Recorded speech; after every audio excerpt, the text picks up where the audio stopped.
You're listening to the Sales Success Stories podcast, where we deconstruct world-class sales performers to provide insights and strategies to help you improve. To learn more, visit us at top1.fm. Here's your host, Scott Ingram. Today on the Sales Success Stories podcast, my guest is Dayna Leaman, Senior Account Manager at Wiley Publishing. Welcome to the show, Dayna. Hello. Thank you for having me. My pleasure. And a special shout out here to Nicole Dingley, who was kind enough to make the introduction. Thanks, Nicole.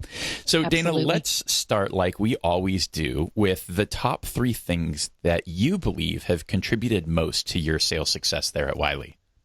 Absolutely. So for me, over the years that I've done this job, and these 3 things, Scott, came out of mentoring and training new reps.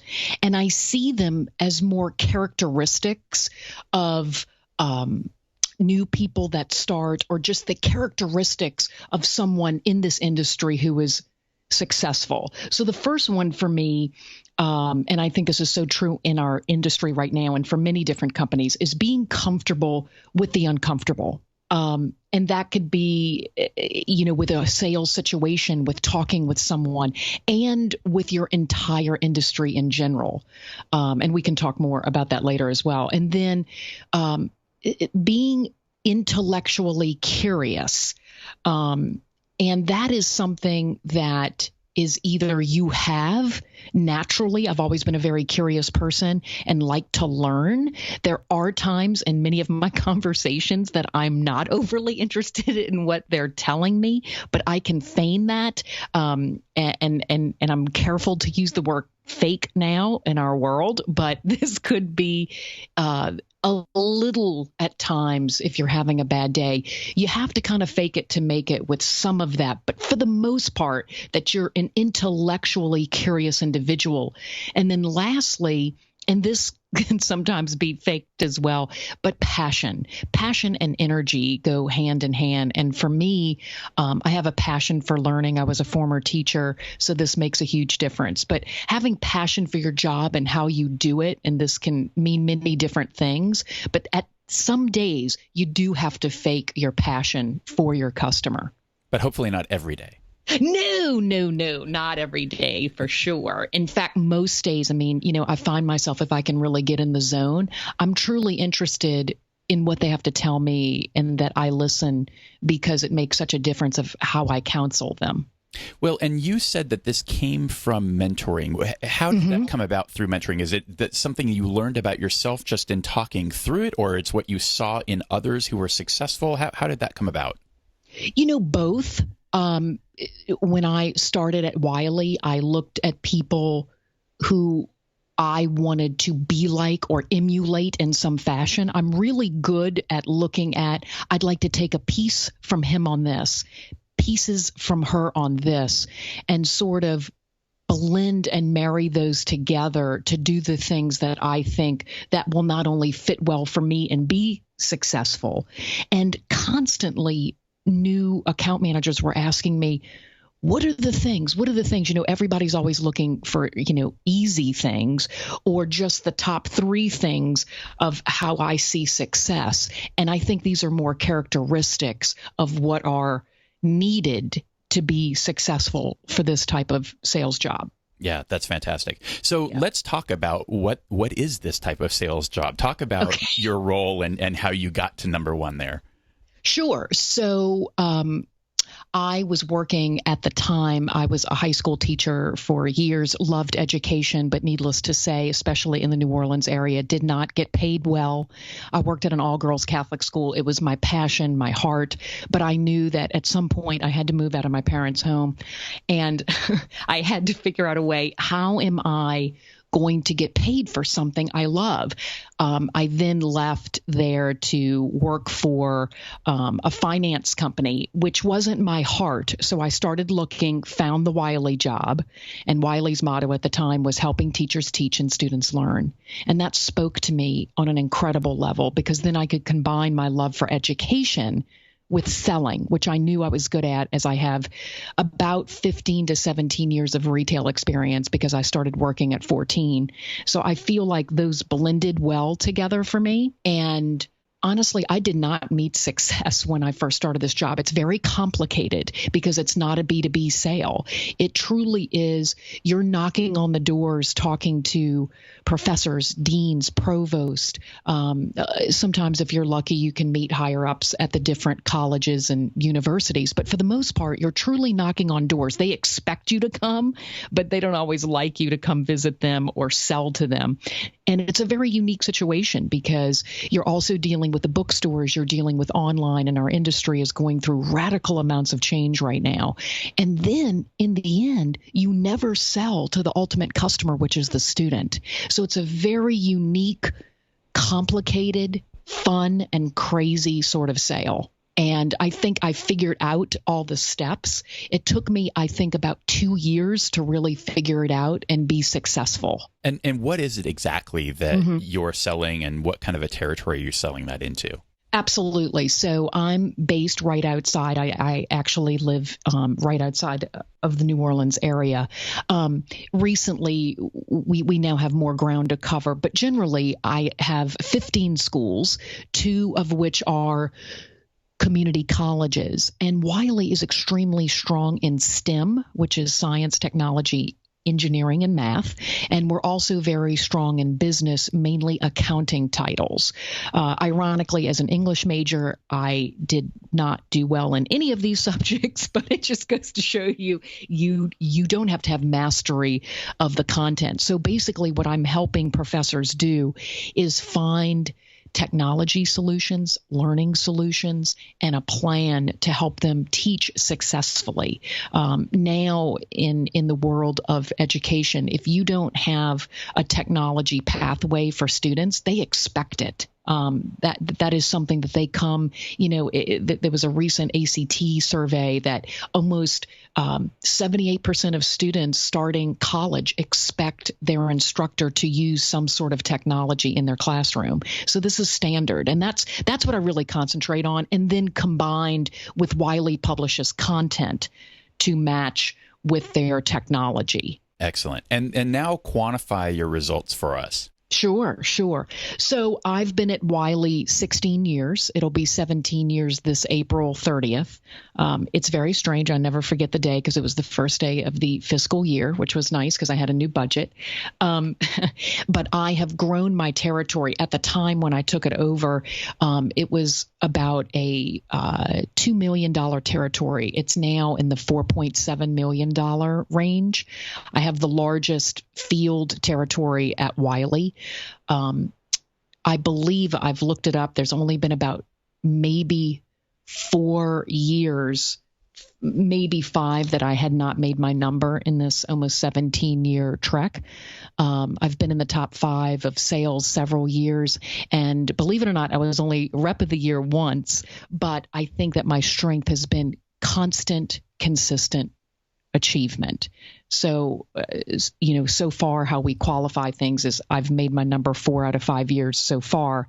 And that's sort of being comfortable with the uncomfortable. It's very hard to make your number in this year after year. Well, and again, it's so interesting that this is almost exactly the same story as my conversation with Trey Simonton, and you wouldn't know that yet because as we speak, that episode will go live tomorrow. But we're well ahead of that. So folks listening to this will be already familiar with that episode, and a really similar story, right? A very, very heavy mentoring type of approach, and it was his leadership, just like Nicole calling you out, that said this is the number one guy, even though he wasn't the quote unquote number one last year. Right. It's that consistency over time that the business and sales leadership, they value that, right? You don't have to be the number one to be number one in the eyes of your leadership. No, absolutely. And, I remember listening to your sort of preamble that, it's not just the flash in the pan. I find that many times people who hit number one and never made it before, they may not make their number ever or for several years. So I think consistency sometimes isn't always valued as it should be, for sure.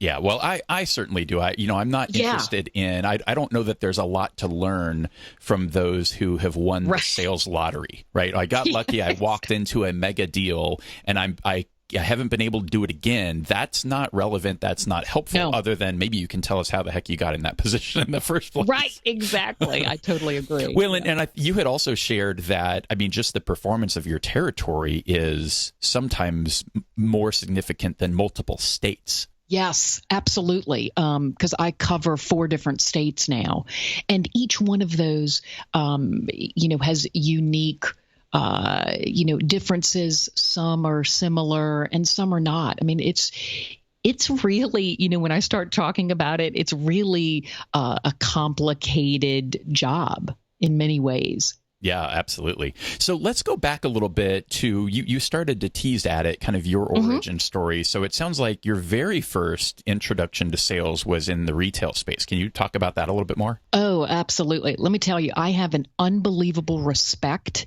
for anyone who has ever worked in the retail space, and that could mean waiting on tables. It could mean, working. So, for example, my first job was at the Limited, and I can remember I was too young to actually. They wouldn't let me sell, and I was in the back taking. How like the clothes will come in a box, and I was supposed to hang them on a hanger, and I wanted to sell so badly that I said, if you give me a shot. Just tonight, it was like a Friday night, and I said, I can sell this stuff. And I outsold everyone who had been there for years at 14 years old. So it was It's awesome. It was great. And I felt so comfortable doing it. And what I really love about retail, it prepares you for being uncomfortable. It prepares you to make very instant decisions, but that they have to be based in always putting the customer first, but also protecting your company. And sometimes those can be hard to juggle. Yeah, absolutely. So talk through the rest of that. What other work did you do in retail? How did you end up a teacher? How did it all play out? Yeah, it was crazy. I always, my dad for me is a big mentor. He was always in marketing and sales, and he actually taught a sales course in New Orleans. And I took the Dale Carnegie sales course. I was just interested in sales always. And retail for me was a great way so I could balance school and work, because I could always work on the weekends. And at 16, I was actually recruited by this woman who I still know at the Gap. And so I worked for the Gap for several years, worked my way up there, and then left for college and continued to work. And I was recruited again to work for Nine West, where that's the shoe store. All women know Nine West. And this was before online was big. So people really had to shop for everything that they had. And, I had fantastic customers. Selling shoes was great because it was one of the few clothing purchases that you got commission on. And I did extremely well. I was in management there and paid for college. And it took me until I worked for Wiley to make as much money as I did in college. But I really felt like I had to do something in the education space. And I think a lot of students who are in college, they think sales is a secondary job. Well, if it doesn't work out, I can always be in sales. And that's sort of a shame, because it really is such an incredible profession. And I think it doesn't always get the respect that it deserves in a college field. Well, and that transitions perfectly. I always like to follow up kind of this origin story with, if you were starting over today, is there anything that you would have done differently from a career perspective? Yes. I think I would have, because, like I said, I was an English major. I was a really good writer. I think I would have taken more classes, whether it's in management or marketing or sales, and frankly zoned in on people that I wanted to mentor and leaders that I appreciated. I don't think I did that enough. I don't think I sought out, I think because being in that retail space for so long, I don't think I sought out what other industries where you can make a career and a very successful one at sales. So I wish I would have gotten into more professional sales much sooner than I did, for sure. Yeah, that makes sense. And how would you do that? I mean, if somebody were in that same position, they're listening to this, they're in retail sales, they want to move into a more professional type of sales direction, what would you suggest they do? I think that the first thing what I would do is think about what you love. And even people, I always forge relationships with people where I shop. And I've seen incredible talent in the retail space, whether that's at like Banana Republic, Starbucks, incredible. And I urge these people to really look at what is it that they love, that they like, and begin to contact those companies. So if it is clothing, where maybe it's on a different space, maybe it's being something for Ralph Lauren or, things that you like, if it's things, and translating that. And I actually wish I would have hired a career coach. I think that was something that was not really big when I was looking, but looking at, whether it's reading something or connecting with someone that can help you figure out how to put your talents into something different that you would be interested in. Yeah, absolutely. And a recommendation that I'll make, I have many favorites, but one of my favorite interviews was with Jacqueline Nicholson, and she does some of that work. So she goes into a lot of that coaching versus mentoring, but she does some of that coaching work. And actually, I know a couple of listeners that have engaged with her to help with those kinds of things and advance their career. So if you're looking for an outlet there, that's a place that you may want to explore. So Dayna, the sales success story, this podcast is really about the story that is you. But I realized a while back that we haven't been getting into any specific sales story. So I'm wondering if you have a favorite sales story, whether you won or lost, and what you learned from that. Oh, yeah, I have a really good one. And this, ironically, was later on in my career, about 3.5 years ago.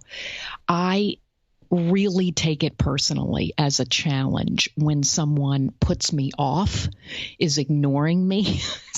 And we get this in our field a great deal. It is very hard to find the customer. The true customer is the student, but the person who makes a decision is the professor. This was with Tulane University, and I was desperate to connect with this woman because I knew she controlled the financial accounting course. It was big. I knew everything I could about her. I even sat in on one of her classes. She was a fantastic teacher. And finally, I just hunted her down. And I told her, what is it going to take for us to partner together? I like you. I like how you teach, and I see you as a part of Wiley. And that just stopped her. She was like, she said, what? Well, let me tell you what it's going to take. I would need someone to convert my current assignments from this system to your system. She listed almost impossible things. And I said yes to every single one of them. I love that. And I'm sure the end of that story is they've been an amazing customer for many years since. Yes, absolutely. In fact, I just last week was there. I always go talk to her first day of classes, talk about the system. We have partnered together. She's created things for us. I think she's going to be a potential author with us for content. And she told me this recently. She said, I never would have done the things in my classroom if you wouldn't have pushed me to.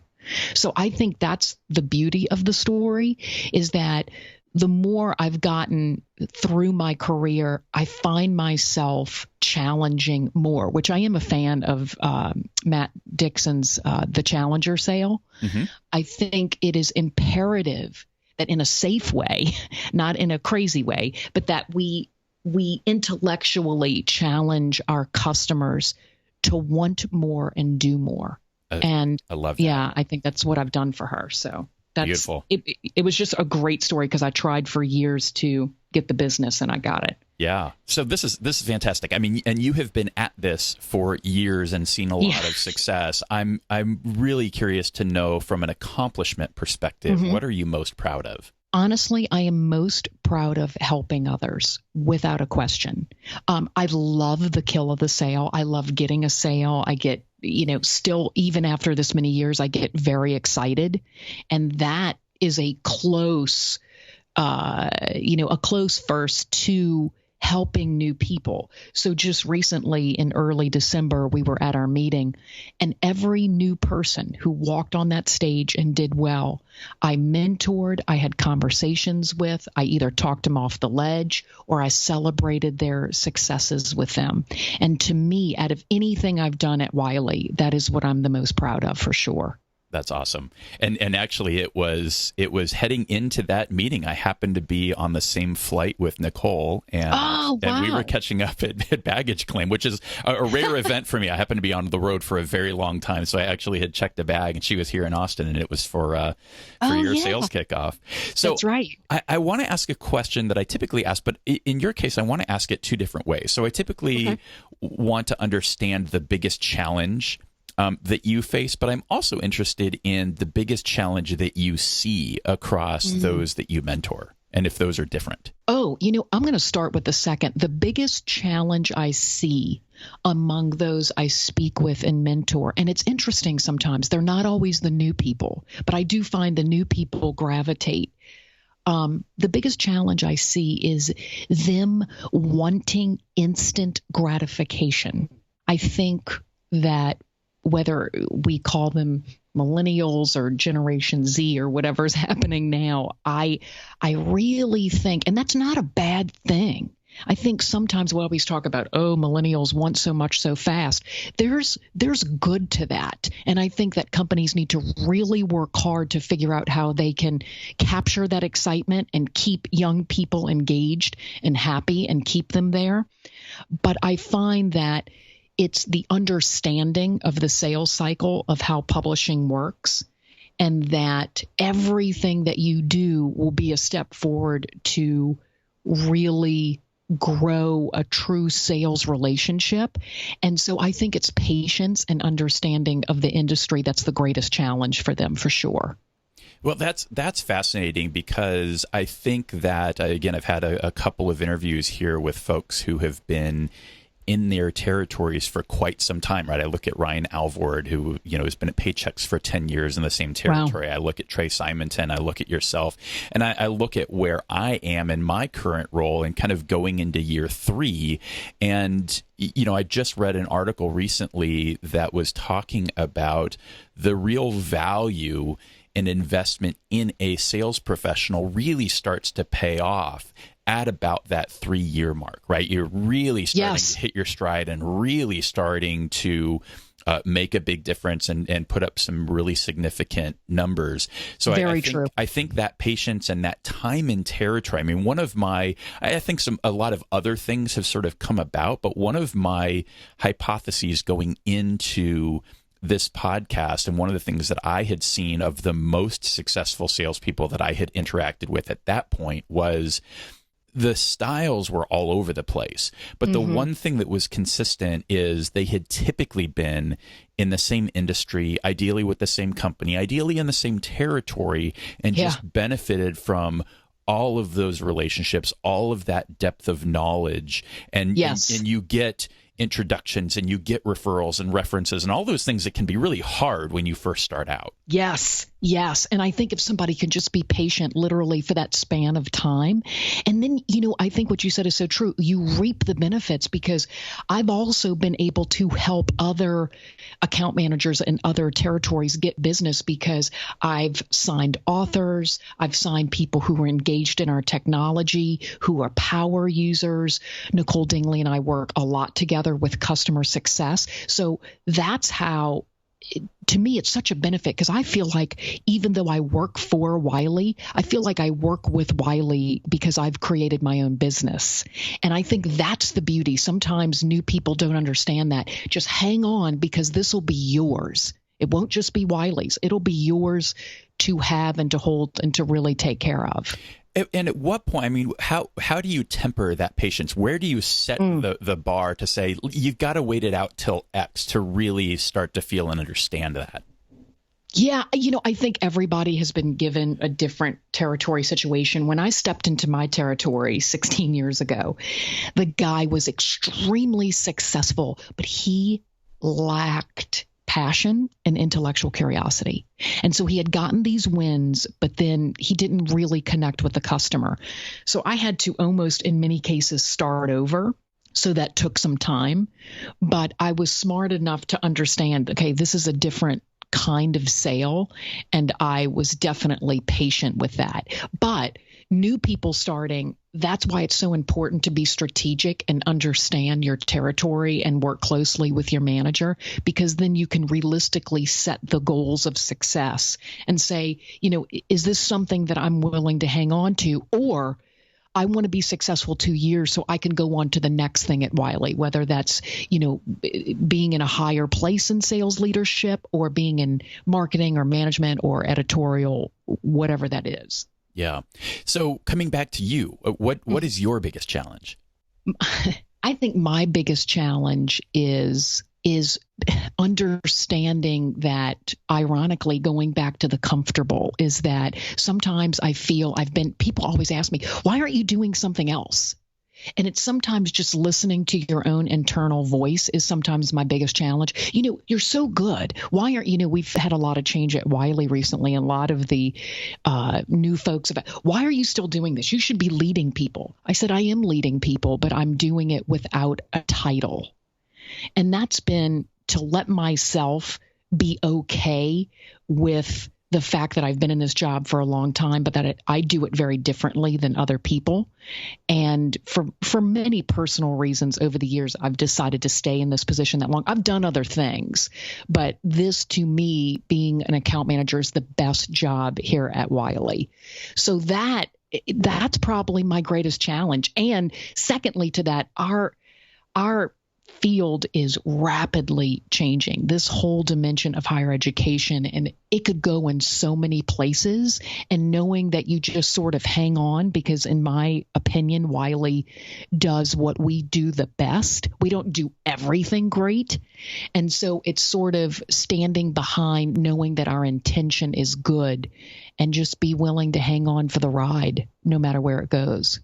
Well, and I love the intentionality of that, because I actually think of what I do very, very similarly. I look at it as leading from the field, right? Yeah. So certainly there have been opportunities to move into sales management and sales leadership, but for a variety of reasons, I feel like I can have a more significant impact. Oh, absolutely. In an individual contributor role, but that doesn't preclude me from being able to help the rest of the team achieve higher results and contribute to what marketing is doing and contribute to what product is doing and all these other things.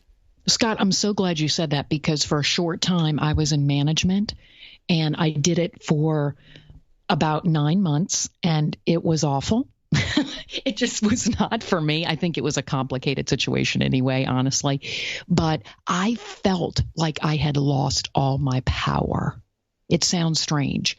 I felt like I had lost connections. I didn't feel like I was in front of people enough.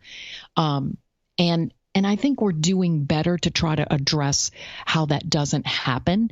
But it's amazing how much influence I have in the position I have. And I would not trade that for anything, for sure. Yeah, absolutely. And it's a funny story. I literally just recruited my own boss. So, I've got a friend. This will be the third company that we've worked at together. I've actually never worked directly for him, but it was just the perfect fit given his background and where he was. And wow. And I knew we'd work well together, and so I thought, why leave this to chance? Let me stack the deck here and put just the right guy in that role where it's going to benefit me, it's going to benefit the organization, and I can keep doing the things I'm doing. That's awesome. Yeah.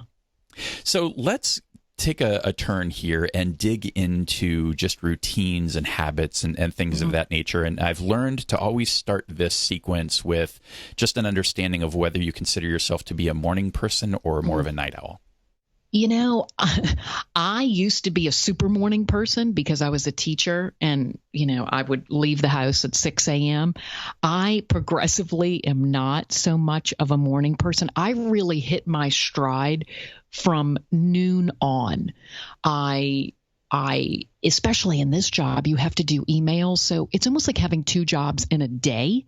So I generally try to hit campus at, could be anywhere from 8 on. Frankly, if they tell me, Dayna, I can only meet you at 5 a.m., I'll be there. I won't be there totally mentally, perhaps, but I will be there and I will do what I need to do. So my schedule fluctuates, but I find that my time, my true energy times are all during the day. And then immediately when I come home, I try not to even bring my computer with me on campus unless I'm on the road.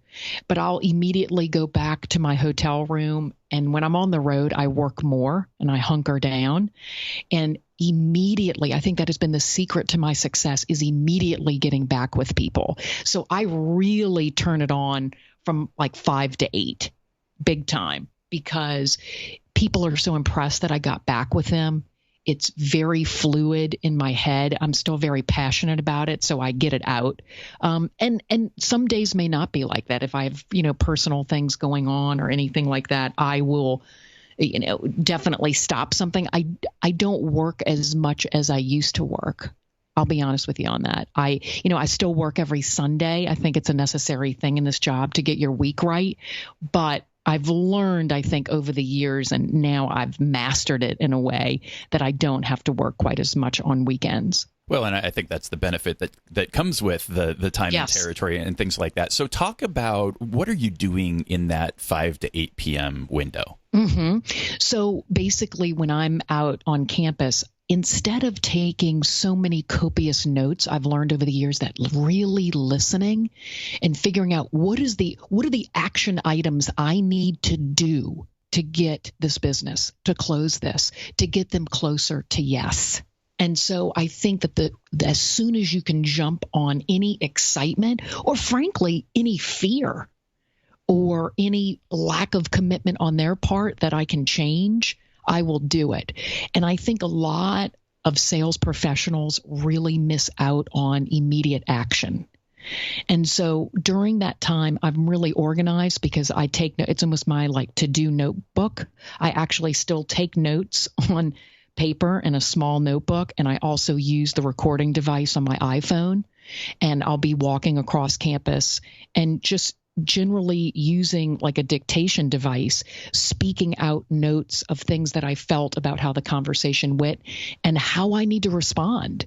Who do I need to get involved? What is my team for success? That's my question every time I leave. What's my team of success that I need to create to close this? So in that 5 to 8 span, I'm emailing people. I might even during, they call it driving time, dashboard time, or windshield time. That's it. That, you're driving and you're thinking, who can I call to make sure that we can capitalize on the excitement of this so we can potentially close this business? Oh, that's fascinating. And so I want to dig into a couple of other pieces. You mentioned kind of the Sunday. What does the Sunday prep look like?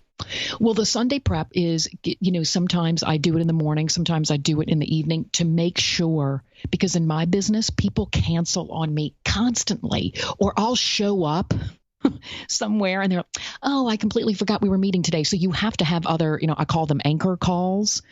It's unrealistic to think, in my opinion, and there's different schools of thought on this, no pun intended, that there is, that you could see 20 people in a day. I don't know what's happening. I don't know what you would say to somebody to seeing 20 people in a day. I think that's absurd. I always try to have 5 to 7 great calls in a day.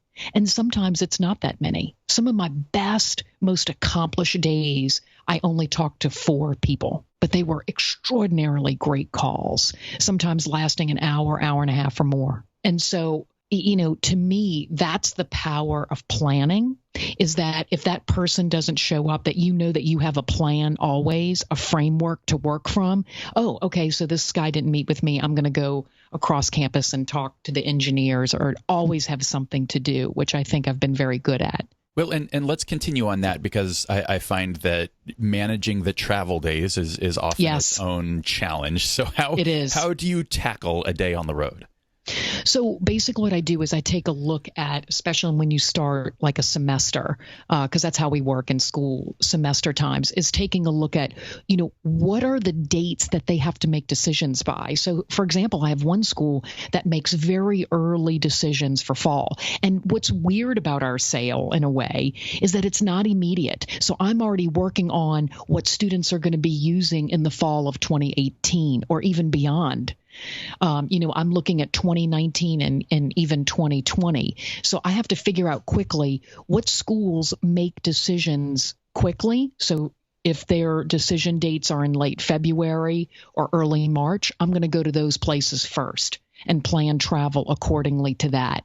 I have to really look at when their spring break schedules are, when they're going to be there, because this is not a typical business. It is an academic business. So we have to really be constantly aware of where they are. Because the worst thing, the big joke in publishing is to show up and school's closed and no one's there. So you plan to what is best for them.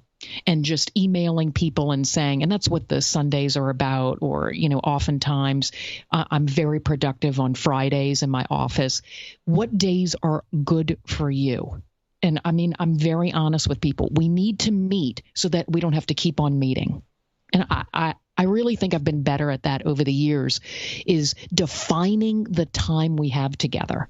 I want to address your concerns about this, not just address your concerns. Concerns about what? Your concerns about something very specific. And I find the more specific I can be, the more apt they are to give me time.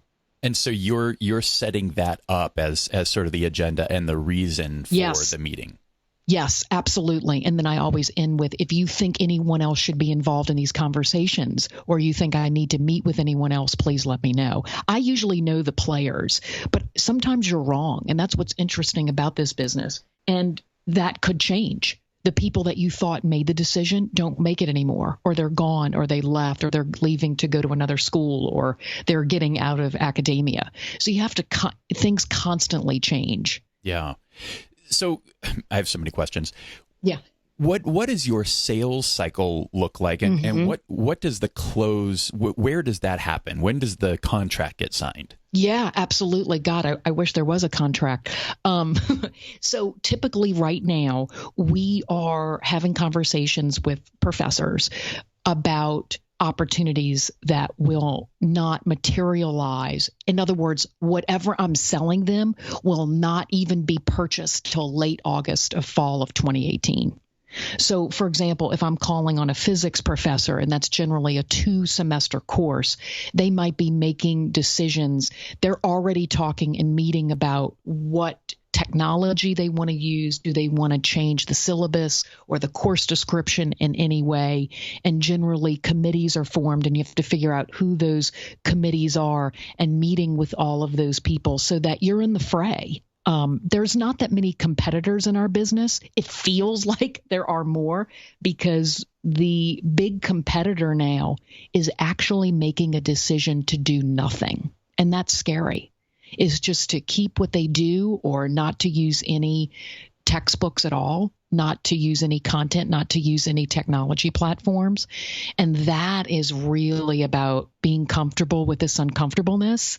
Is how are we still relevant? And so that can be a little scary, but that's typical. So, back to your question is that, we're working now so that we see the fruits of the labor in August, that you see the purchases happen. Yeah, and just to give some context here, we're having this conversation the end of January, so just to give folks some perspective there.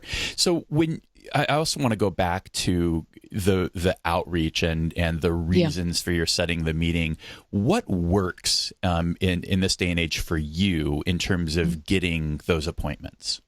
Honesty, I think, pointing out to them.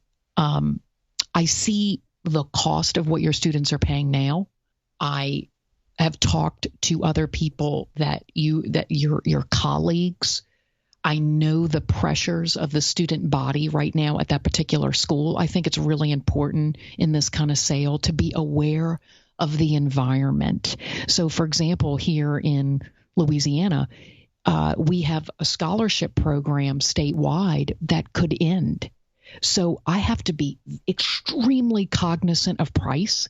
And I bring up those things. I think having knowledge, whether, I read the, higher education journals, just make sure that I every weekend read about what's going on with education in the news. That really hits home for them. If I can speak to how can I help them with time? How can I help them get tenure? So that they're not wasting their time doing these things, that I can help their teaching load so that they have time for their families, they have time to move up, and they have time to get tenure. Those are magic words for the customers that I deal with. And what are the channels that you're using to communicate that? Are those phone calls? Are those emails? How does that happen? Everything. So if I always try first through email. I find email in our industry is extremely important, and it's almost gotten like text messaging, right? So when I first started this job, I had no cell phone. I just remember everything was paper. It was crazy. And now I have all these awesome mediums. I am a huge user of the iPhone. I am constantly engaged and plugged in. So now I find people answer emails very quickly. I even text with some of my professors for sure. If I need to get in touch with someone and they're not getting in touch with me, I look at the class schedule and know, okay, so-and-so's getting ready to be teaching at 11. I'm going to call them at 10:30. They will be in their office and I'll hunt them down. And then if that doesn't work, I look at their teaching schedule and I find them in class. And it always frustrates me when someone new in this business, when a new account manager tells me, I can't find this person. This is the person I need to find. Well, that's ridiculous. Go to where they teach. You know where they are. Hunt them down. And sometimes I've gotten some looks like, golly, lady, you're killing me. I mean, because I have to find them. But that's brilliant. Very, very few of us have prospects where you know exactly where they're going to be and when, and they're in a relatively public place where I'm going to be able to get in front of them, literally. Yes, absolutely. And look, I can't even begin to tell you how many people look at me like, I can't believe she's here again. And the look of sorrow and disappointment when I walk up. I mean, that's not most people, but you would really be surprised. And I, in fact, just recently last year, I looked at this new professor and I said, if we can get this done, you won't have to see me for a while. And she said, okay. And so I think having a sense of humor, if I could add that as being and that's sort of the passion. I view my sense of humor as part of the passion. And ironically, I didn't use my sense of humor probably in the first 5 to almost 7 years of me doing this job. And that's a regret. I think I could have been a lot more successful using my sense of humor early on. And now I use it. That's one of my big tools in my arsenal for sure. Yeah. Well, and I feel like that is maybe the biggest theme of all through the course of these conversations is you just have to be you. So if you have a great sense of humor, like use it, don't hide it because we're supposed to be all buttoned up and professional all the dang time. That's right. And people really appreciate it. I think there's a skill to learn when to use it and when to turn it down. And I think that comes with wisdom. A little bit of it comes with age, not always. I've seen very young people be able to use that tool very effectively. Yeah. Well, speaking of tools, what other tools or apps can you not live without? I recently have been, there's a tool called Owler. They email me everything from my industry. I really like that a lot, that it sort of individually sends me information about whether it's Barnes & Noble or different things in my universe. I really like that a lot. I've just recently started to listen to podcasts. I'm a big fan of audiobooks. I just recently got finished listening to a book about how to raise an adult. Um, I don't have children of my own. I have 3 stepchildren, 2 of which are in college. And it was written by a dean at Stanford. And it was an amazing book because it really has a lot to do with my industry. A lot of the people I call on also either have small children or children themselves in college. And so I think really being aware of what's out there. I also look at the Lean In app a lot. I'm a part of a Lean In circle here in New Orleans. Wiley is very big into Lean In. I love Sheryl Sandberg. I recently saw her speak last year when she was in New Orleans. So keeping up, because I've always been a book person, I sometimes read online. I've gone back to paper books because I really love just writing things down in books because it's very cathartic for me. So, my tools sort of range from technology to paper, really. Well, and that's a perfect transition because I also love to ask about people's information diet. So of the podcasts and audiobooks and physical books that you're reading, what are the go-tos, or on the book front, maybe the most impactful couple of books that you've read in the last couple of years? I think for me, ironically, it's a Wiley book, so I'll make a plug. Perfect. It's called Selling with a Noble Purpose. That one really spoke to me. And I don't know if it would have spoken to me as much in my early part of the career, probably because I was a former teacher. Lisa McLeod, yeah, I think it's McLeod. I don't know if I'm pronouncing her name correctly. And Wiley actually brought her into one of our meetings. And that I also follow her on Facebook as well. That book really spoke to me as a sales professional because that goes into the passion piece. If you don't like what you're selling or think that you wouldn't be using it, it's hard to fake it for that long. It really is. And it is, to me, so important to know that what you're selling has a greater ethical purpose.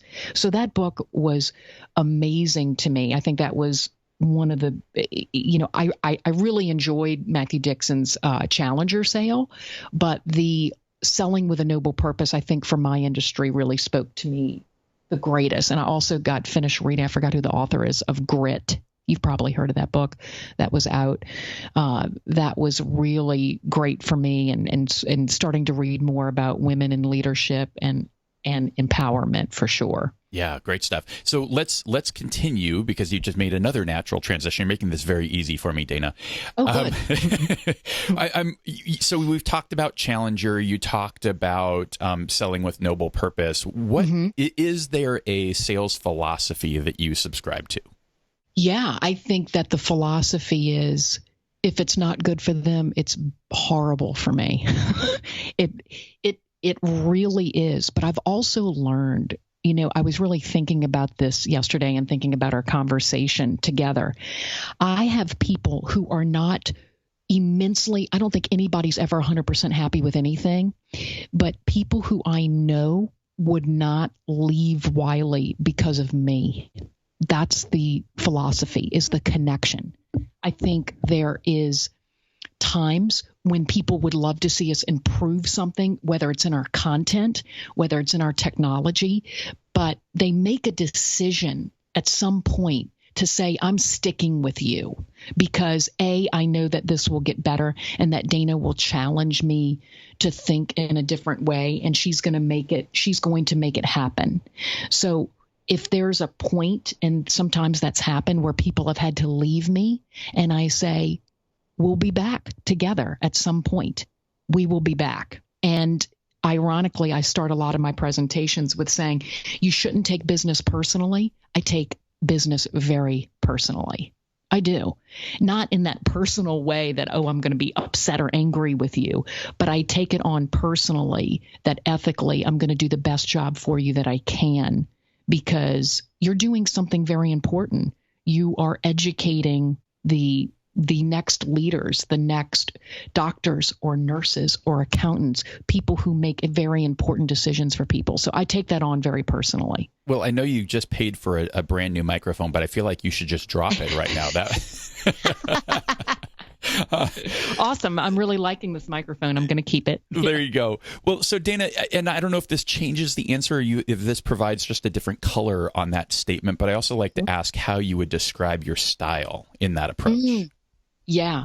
I think my style is one of being very inquisitive and listening. Ironically, a lot of people discover later, wow, you're really witty and funny, that's a characteristic that a lot of people have told me my whole life, which is great. But that I had someone recently tell me, do you know how nice it is to not talk to a cheerleader? I don't know what that meant, but I said, that's great. That I really wanted to get to the root of what they need and what they want and how we can fit in there. So I think my style is one of listening and also discovering the issues they never tell you. It's sort of like in a marriage. Well, what's wrong, honey? You're not yourself. Oh, it's nothing. I'm fine. I'm just aggravated with this. There's always something else. And we know this. There's always something else. And it's my job to learn, maybe it's something with them personally that isn't going well. Maybe they're facing challenges in the department and there's going to be some sort of leadership change. Maybe it's financial crisis for the school. Those are all burdens on how they teach students. And I think it's my job to incorporate those into my solution for them. It's funny. I think I really get the "you're not a cheerleader" comment, and it's that difference between passion and this is maybe get taken out of context, but positivity, right? Yes. I think there's this this fake it till you make it. I'm just a giant cheese ball, and all is great with the world. That is so freaking annoying. It is, but. To have passion and to care about something, people don't, that is not irritating. No, because what's interesting is no one has ever said, and for the record, I think anyone who's ever been a cheerleader is awesome. I was not. I was always the funny, witty commentator on the side, and I was the mascot for my high school. So I completely appreciate cheering, and I think it's important because we often don't do it enough in companies. However, with your customers is for somebody to say, Dayna, you have energy when I don't have energy.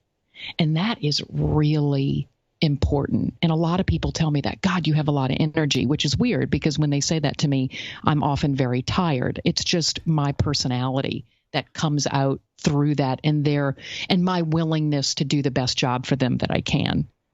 Yeah, great stuff. Well, again, man, this is the easiest interview I've ever had. Wow! Yay! Because at this point, do I win something? We'll talk about that in a minute. At this point, I like to kind of understand the root of your motivation. So, what is it that motivates you, or how do you motivate yourself? I think what motivates me is knowing that I had a hand in their success. And whether it's this might sound goofy, but a few years ago, and it really hit me, it was very emotional because I can be a very emotional person at the right minute. I was at a local community college in New Orleans, Delgado. It's a great place with a lot of great teachers. And I have a big piece of business there in anatomy and physiology. And it's what students need to go on to determine whether or not they're going to be nurses or in the allied health field. And I saw these students sitting on the floor of the hallway, looking at my book, pulling up Wiley Plus, which is our technology platform, and engaging so much in this content in a happy way, not in a angry, I can't believe I have to do this way, but using our resources because I know that they're going to have great potential. And that was really materialized. And I'll share this link with you. We did a video of a student. Her name is Jonte Ray, and she's absolutely amazing. And she is getting ready to graduate from nursing school. And we've really had a close connection. She used all my materials. She did a lot of videos for us in Wiley Plus. That has been the pinnacle moment for me. I was involved in making that video. And I know that what we did has changed her life. She was a single mom. She's going to nursing school. She is going to be a great medical professional. And, we have that. That is my motivation, is to help anyone that I can, along with my colleagues, that they understand that what we do has such an incredible, noble purpose. So I'm just pondering on something. So your title is account manager. How much of your business is repeat business versus new business that you're gathering? That is an excellent question. And the powers that be in my company, I'm sure, would always want me to get more business. I will be honest with you. I think that the majority of what I do, it's almost harder to keep what you have than get new market share. It's really hard. If I can get, Scott, literally, I always look at things as big business and small business. I never look at anything like, oh, that's small potatoes. No.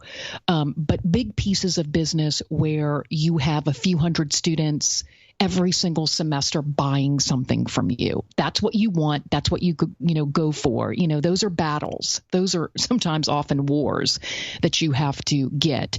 If I can get 2 or 3 to those a year, that's an accomplishment, along with smaller individual choice adoptions where somebody might be teaching something and have 30 to 40 students a semester. You have to gather all of those stones. You can't just pick up the big ones and think that you're going to get all the wins. So that's, and that's that really takes some time. But I think most of what I do, and I enjoy it, is constantly keeping my current customers engaged. In fact, this is how I quoted it to a new account manager. There's a song out by John Legend and Meghan Trainor called "I'm Gonna Love You Like I'm Gonna Lose You." And that is how you have to treat your customer base, even the ones you've had for years. You've got to love them like they could leave you tomorrow. And that fear, in a way, has always kept me very real and always challenging my current customers to feel like it's a new relationship with me in a way. Yeah.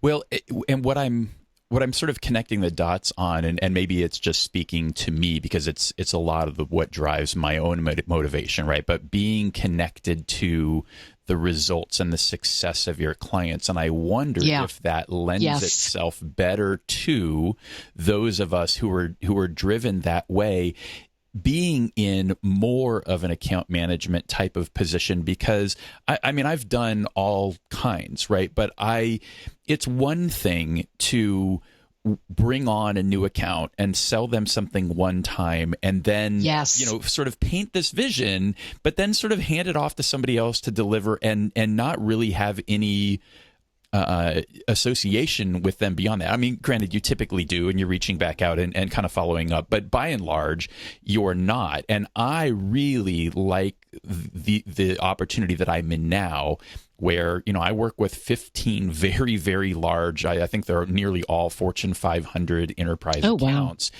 And I get to see the result over time. The conversations that we're having now in the year are when we're getting together at the end of the year, when we're coming together in November and December, and we're having drinks and we're celebrating.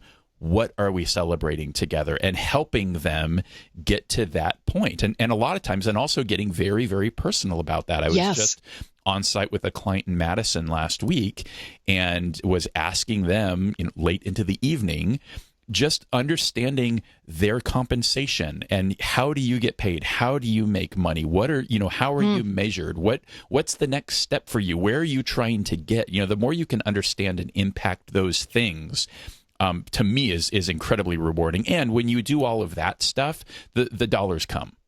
Absolutely. And what's funny, and you asked me this earlier on when we started about contracts.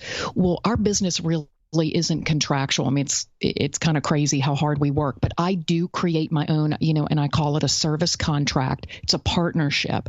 And one of the big things of the partnership is, at the end of this, is that we're going to monitor and gauge, how is this going? That it's not just, okay, you're going to use this and the students use it and, we have a monotone of success. This is great. But where do we grow from here?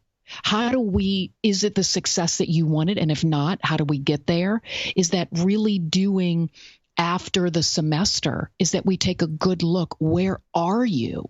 And in doing that for years, I think I've been very good at doing that and getting other team members from Wiley involved, whether it's an editorial thing, a technology thing. They know that my willingness to gather all the right people to make their success the number one thing is great. And in fact, I had somebody at one of my schools tell me, and maybe Nicole shared this with you, we just had a lot of change in the last year and a half, and every account manager had to take on an immense more responsibility. I have to travel a lot more.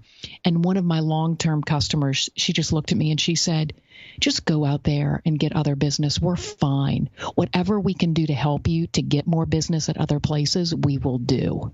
I mean, that to me is like the ultimate, is that they're saying, we're fine. We're going to help you gain new market share other places and let them know what you've done for us. That's fantastic. And again, it's the time and territory, it's the investment in those relationships and that amount of success that, when your customers are willing to help you go sell, that's really, really meaningful. And there were a number of things that you said there. I won't belabor the point, but we'll certainly put a link to it. My favorite article on business networking of all time is a Harvard Business Review article called Better Sales Networks. And I'll just put a link to it in the show notes for this episode. So if you go to top1.fm and look that up, folks can kind of connect with that, because I think it speaks to so many of these things and has a much broader view of what it means to network from a sales perspective. So Dayna, switching gears a little bit again, I love to know if there's something you believe that the average sales professional at Wiley would think is crazy, or the average sales professional anywhere. Something that I do or something that I believe? Yes. Oh, they would probably be very surprised that I feel like that my customers could walk. I think that a lot of the people I work with think, oh, Dayna knows that she has this down. I think they would be surprised at how nervous I get. I think nervousness is huge in sales. Huge. I'm still sometimes, for example, we're getting ready to launch, a new version of our platform in Wiley Plus. I'm nervous. And I think nerves says a lot. It says that you care. It says that, that this matters, that you want to make sure that everything goes right. So a degree of nervousness is good. And I think that a lot of my colleagues would be surprised at how nervous I still get. And that I look at that as an actual plus. Yeah. Well, it sounds like it's just sort of healthy paranoia that keeps you on your toes. Yes, absolutely. Absolutely. And you can't let it, totally persuade you or invade your, space of success. But it definitely is a driver for me. I think they'd also be surprised at how connected and how fast I get in touch with customers. I think on an average, I get 2 or 3 emails. I can't believe how quickly you got back to me. Because I've had people tell me, you don't have the best stuff in this particular area, but they don't have you. Beautiful. And that's huge. Yeah. So what about the flip side? Is there something that the average seller believes that you think is crazy? I think they would be surprised, almost in the same thing, how nervous I get. I think they get surprised. I make it sound like sometimes we have more people working on things than we do. Sometimes I feel like we're Oz, like behind the curtain. I think that they would be surprised at that level, that same thing, that sometimes that I fear that they could leave or that something would happen. I think they'd also be surprised at how much I work and that many of my customers, for example, in engineering, they think I have an engineering background or they think I have a science background. And so I think they're surprised, and I'm getting better about sharing that with them. No, actually, I call on all these disciplines. So I think they would be surprised that, oh my God, I can't believe she covers all of this stuff. So as you look back at the trajectory of your success, what have been the most important decisions you've made or lessons you've had to learn to get where you are today? I think I've had to learn how to be patient.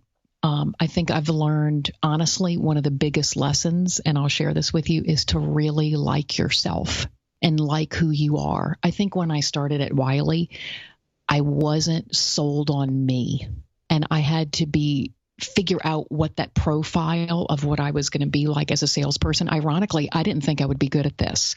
And at the end of my first year, I was actually going to quit. And I've had amazing leaders and mentors at Wiley, a lot of women who have been great examples of leaders and mentors and friends for me. I can't say enough about Wiley and people, that as awesome as Wiley is as a company, I think they're even better as people.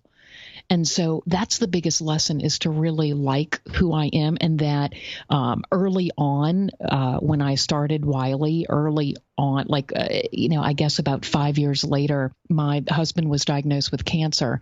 And I went through that with Wiley. He was diagnosed and then died 3 years later. How I was able to perform professionally and successfully is a testament to me, but a testament to Wiley as well. So that was the greatest lesson, is to trust myself and know that what I was doing would make a huge difference. And so that's those personal lessons and the things that your company can do for you, that you can have that symbiotic relationship, is really vital.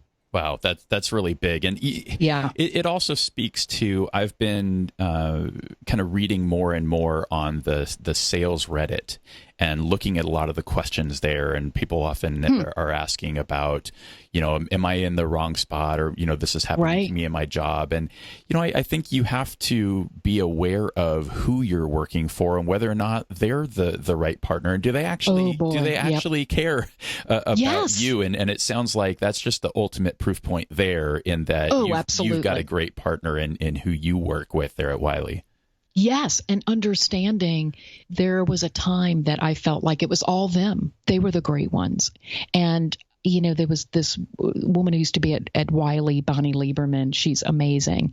And she told me, "You've been just as good or better to us." And she actually had a lot to do with the reason that I've stayed in this position. She said, "You've earned all this. Relish in it and grow from it." And that was when I really realized I'm definitely in the right position for sure. Yeah. Well, and what I'm absolutely hearing is you're selling yourself, right? You're the differentiator. It's not the Wiley solutions, while they're great. It's really Dayna that is the value. Yeah.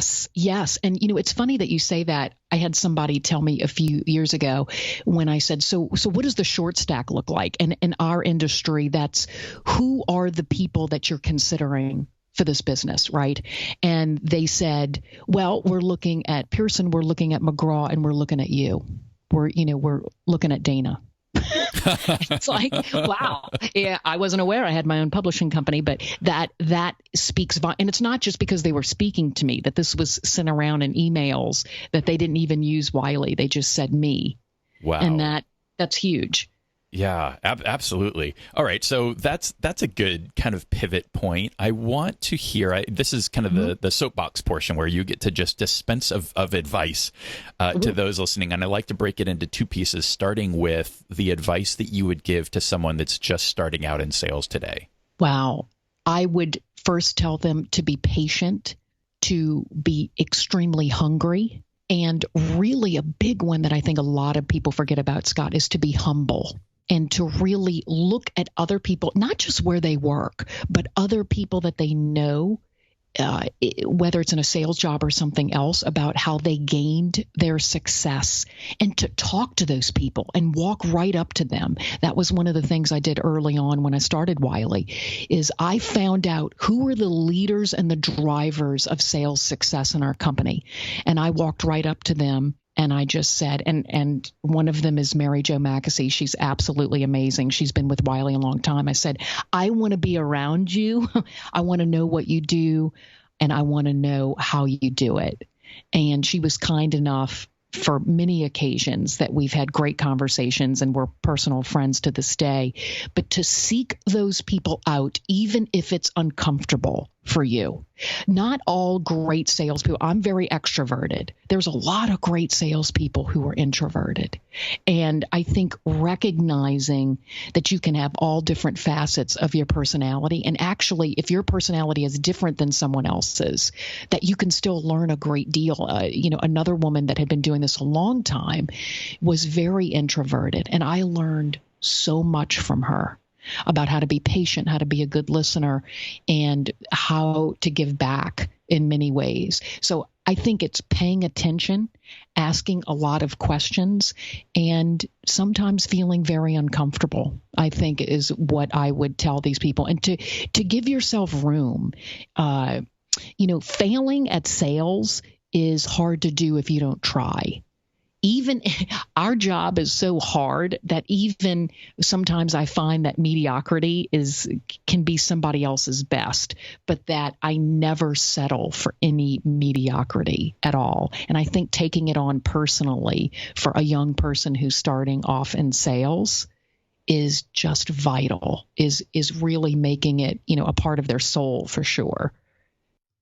Dayna, I think all of that is so spot on and speaks so well to exactly why I'm so passionate about bringing together the Sales Success Summit here in Austin this May. I've very intentionally not promoted this at the beginning of episodes. I'm probably doing myself a disservice, but really probably not, because the folks I want to come to this event are those that are the most committed, that are the most engaged, and really want to take their results to the next level and make themselves uncomfortable, whether it's uncomfortable because Austin is far away, or it's uncomfortable because it's expensive, whatever that thing is that makes you uncomfortable. I think that's all the more reason to be a part of this. And I feel like the quality of the people that are in the audience. It's not just what we put on the stage and what we put together from a program perspective. It's also just the entire dynamic and everybody that's a part of this thing. So again, in May, on the 7th and 8th, we very intentionally did that in the middle of a quarter at the beginning of a month. To make it less of an impact for you in your own kind of selling efforts. That's smart, not selfishly, if I put myself in the shoes of somebody who doesn't live in Austin, that Monday and Tuesday thing allows you to come out on Friday or Saturday and spend some time in Austin and see why this city is so great, particularly in May before it gets to be 200 degrees. Yes, so true. Yeah, so if you city's the same. Exactly.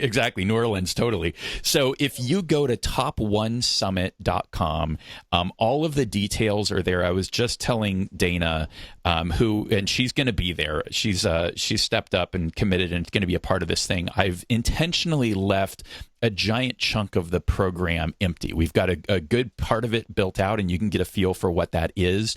But as folks are registering, and we're sort of asking what they're looking for to take away from this, and that'll help us build out the rest of the summit. So maybe you want to hear something specific from Dayna. You want to hear her dig deeper, and you can provide that feedback, and we'll put her on the stage. And so again, if you go to top1summit.com, use the referral code SSS for Sales Success Stories.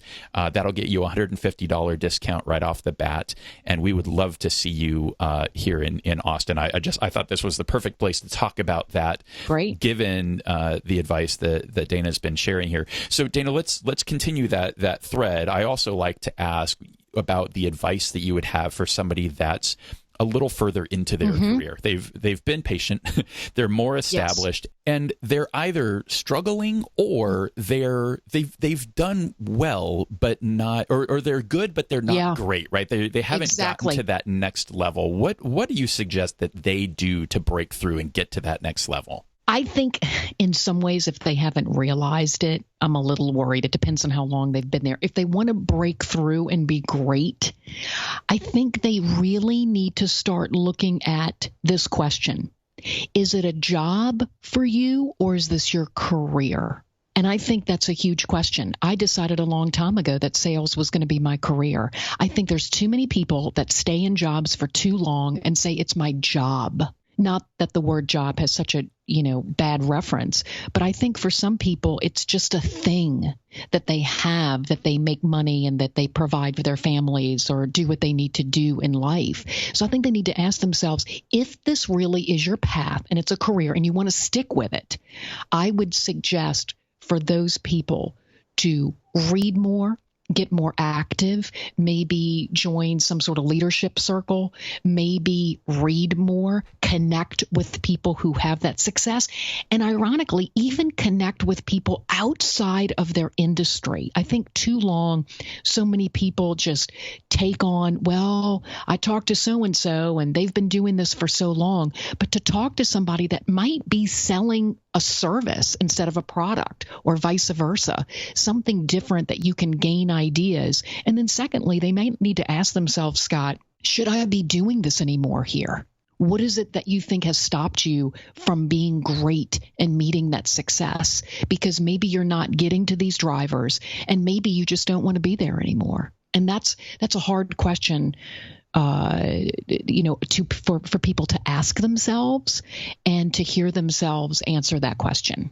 Well, I think that's so spot on. The rule that I've always set for myself and the way I think about it is, if you don't love what you do, it's work, and work sucks.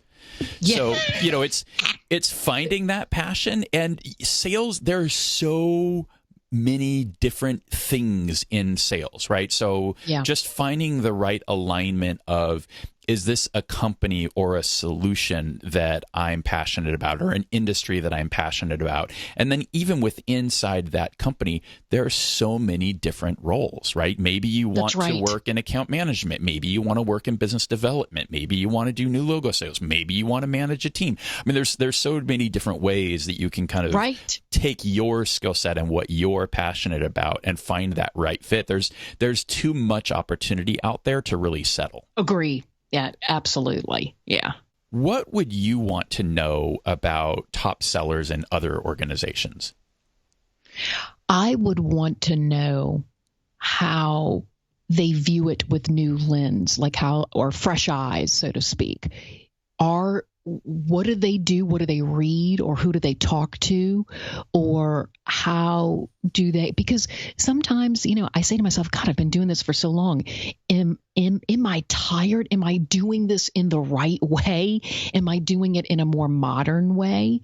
That's what I'd like to know, is that those people who have hit that pinnacle of success, because I've listened to some of your podcasts, and that for me, for a person doing this for so long and being successful, is the juicy part. What do they continue to do? How have they challenged themselves to give themselves a little fear or a little scare of, hey, I need to accomplish this. I need to learn this, and I'm sort of scared doing it, but I'm willing to. Exciting. And what is that for you?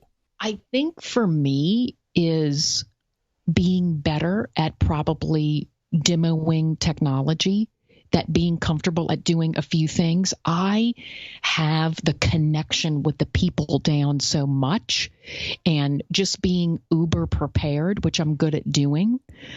There's so many times I've done technology presentations and the internet has gone down. And it's like, wow, you kind of need the internet.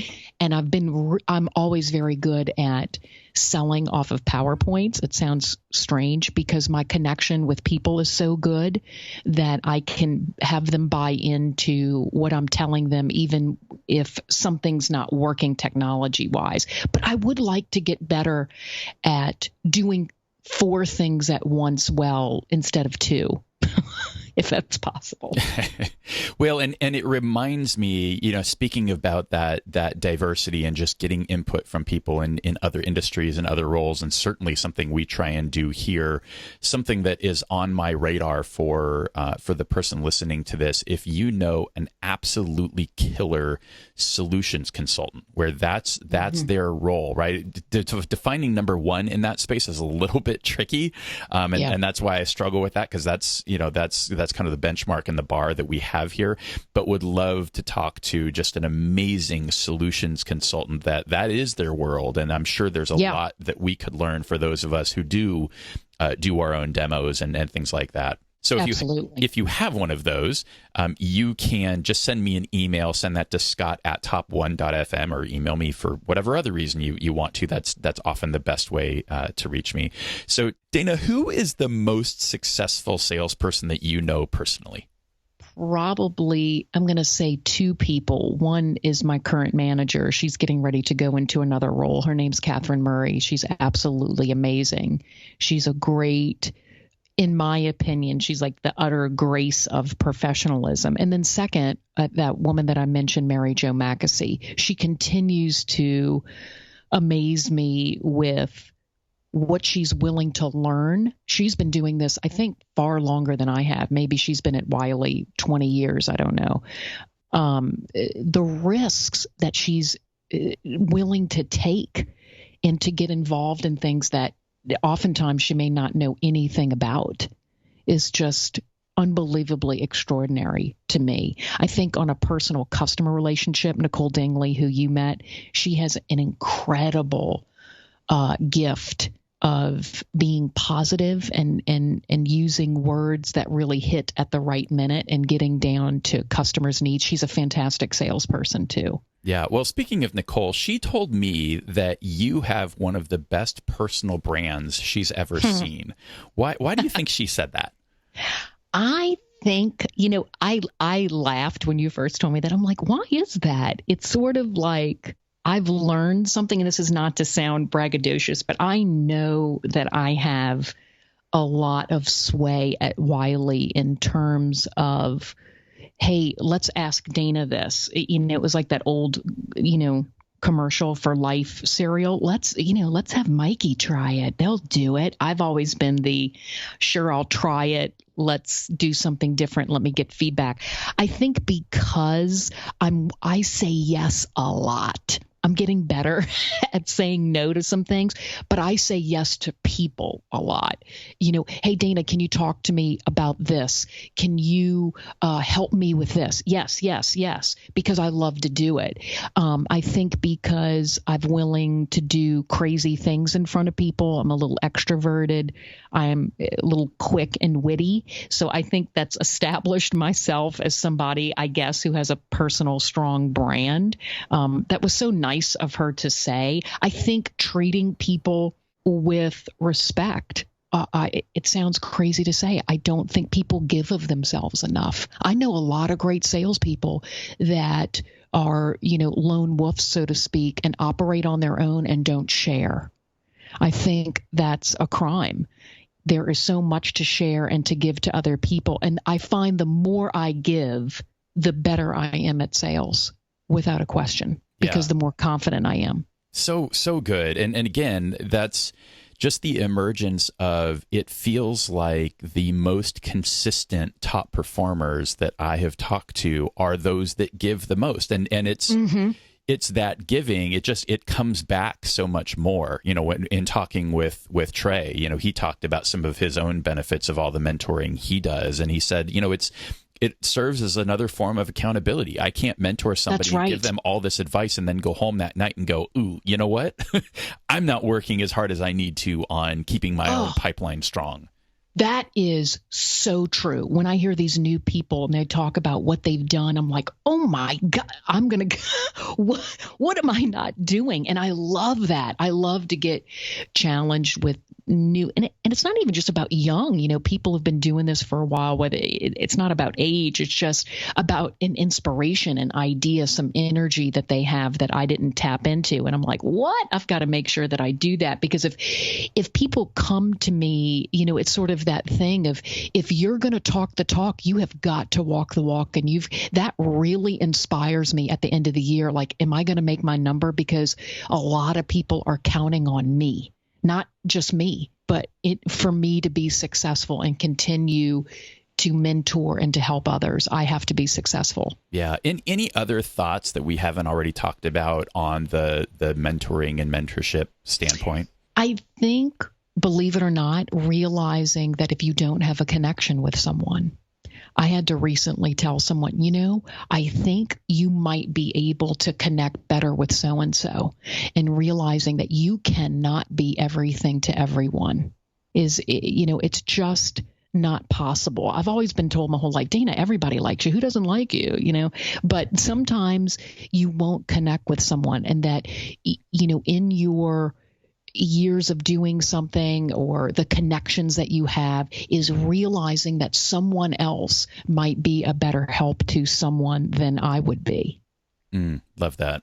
Yeah, it just goes back to that awareness and knowing where your value is and how you can help. And, sometimes somebody else can help more. Right. Because, there's sometimes I've had to tap myself on the shoulder. You're not as good as you think you are. And you need to take a step back and let somebody else do this. And sometimes you even have to tell people who are above you, look, you need to get somebody else. Because what I've learned in sales, there's a lot of envy too, is that, people can get sick of success. I know it sounds crazy. I've learned to get over it. About how some people react to me about things. And then I just turn that and make sure that I'm constantly listening to somebody else who is successful. Yeah. Well, and speaking of somebody else who's successful, who are your mentors? I mean, how do you treat that for yourself? Yeah. I mean, my current manager, Catherine, is definitely a mentor to me. People who have even left Wiley. A lot of people in editorial have done a lot for me at Wiley. Names I can mention: my friend Lori Rosatone, Petra Rector, people who have just taken the time to really work with me and see something in me, and that means a great deal. And believe it or not, people that I don't even know. I wish I could meet Sheryl Sandberg. I love her. I love a lot of what she has to say and her thoughts. That, I think sometimes to take a risk, to get to know people. We recently have a new CEO, somebody else that's, higher up, and I immediately email them and say, hey, I want to get to know you, because they affect my universe. And so I think it's always looking for how other people can inspire you. And I work with a lot of great people, and I couldn't do what I do without any of them, for sure. Yeah.